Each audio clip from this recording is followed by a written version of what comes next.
বেশি পরিমাণে, প্রচুর পরিমাণে আপনি যদি লা ইলাহা ইল্লা আনতা সুবহানাকা ইন্নী কুনতু মিনাজ জালিমিন এটা প্রতিদিন পাঠ করেন, তাহলে আপনার আপনার কোনো ডিপ্রেশন থাকবে না, আপনার উপর কোনো বিপদ আচমকা আসবে না।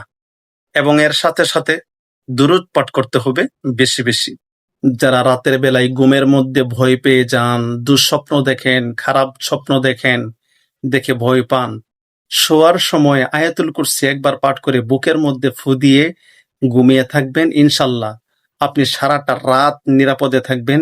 আল্লাহর পক্ষ থেকে একজন পাহারাদার নিযুক্ত থাকবে আপনার জন্য। রিজিকের অভাব দূর করার জন্য প্রচুর পরিমাণে, বেশি পরিমাণে আল্লাহ রাব্বুল আলামিনের নবীর উপর দুরূদ ও ইস্তেগফারের কোনো তুলনা হয় না। এই জন্য বেশি বেশি ইস্তেগফার এবং দুরূদ শরীফ পাঠ করবেন, তাহলে সকল অভাব এবং ডিপ্রেশন দূর হয়ে যাবে।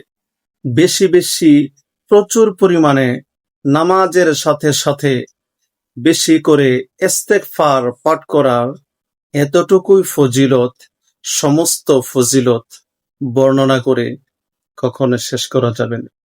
তবে একটা ফজিলতের কথা আপনাদেরকে আজকে বলি, এটা হচ্ছে আপনি নামাজ তো 5 ওয়াক্ত পড়বেন, ঠিক আছে, এর সাথে সাথে যদি আপনি 5 ওয়াক্ত নামাজের পরে সময় যদি পান, আর সময় যদি না পান শুধু এশার নামাজের পরে দৈনিক 200 বার করে অথবা 500 বার করে যদি আস্তাগফিরুল্লাহ রাব্বি মিন কুল্লি যামবি ওয়া আতুবু ইলাইহি ওয়ালা হাওলা ওয়ালা কুওয়াতা ইল্লা বিল্লাহি লা মালজাআ ওয়ালা মানজাআ মিনাল্লাহি ইল্লা ইলাইহি, এটা যদি পাঠ করেন সকল অভাব অনটন আপনার দূর হয়ে যাবে ইনশাআল্লাহ। হঠাৎ করে আপনি যে কোনো বিপদের মধ্যে পড়ে গিয়েছেন, মানে এমন বিপদ, মানে যে আপনার একটা হাজত আছে, মানে একটা উদ্দেশ্য আছে আপনার, এই উদ্দেশ্যটা আপনার পূর্ণ হতে হবে, এটা জরুরি, অত্যন্ত জরুরি। এমনটি যদি হয়ে থাকে তাহলে আপনি 10 বার দরুদ শরীফ পাঠ করুন, 10 বার আস্তাগফিরুল্লাহ পাঠ করুন।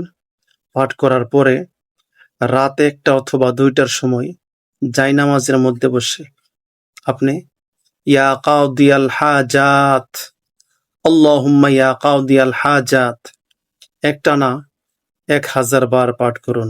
আগে এবং পরে 10 বার দরুদ শরীফ পাঠ করুন, দেখবেন আপনার হাজত আল্লাহ রাব্বুল আলামিন পূর্ণ করে দিবেন ইনশাআল্লাহ।